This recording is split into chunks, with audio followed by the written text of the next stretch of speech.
નમસ્કાર, શો ટાઈમમાં આપનું સ્વાગત છે. ભાવનગર મહાનગરપાલિકાની ચૂંટણીમાં ભાજપ અને કોંગ્રેસ વચ્ચે આરપારની લડાઈ શરૂ થઈ ગઈ છે. આજે ઉમેદવારી પાછી ખેંચવાના અંતિમ દિવસે વડવા અ બેઠકના કોંગ્રેસના ઉમેદવાર ભરત કાંબળનું શહેર કોંગ્રેસ પ્રમુખે અપહરણ કર્યું હોવાની બોરતળાવ પોલીસ મથકમાં ફરિયાદ નોંધાતા કોંગ્રેસ પક્ષે એસપી કચેરીને ઘેરાવ કર્યો હતો.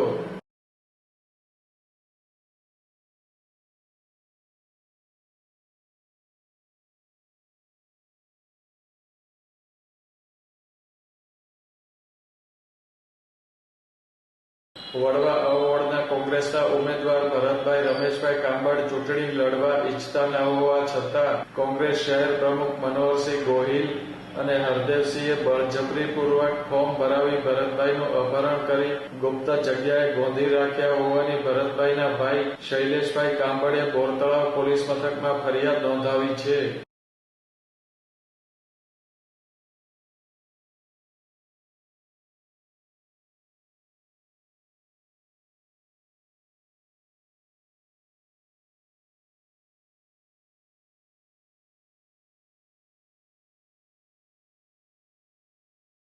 આ કેસમાં પોલીસે તાત્કાલિક મનોહરસિંહ અને હરદેવસિંહની અટકાયત કરતા કોંગ્રેસના આગેવાનો, ઉમેદવારો અને કાર્યકરો એસપી કચેરીએ એકઠા થયા હતા અને ઘેરાવ કર્યો હતો.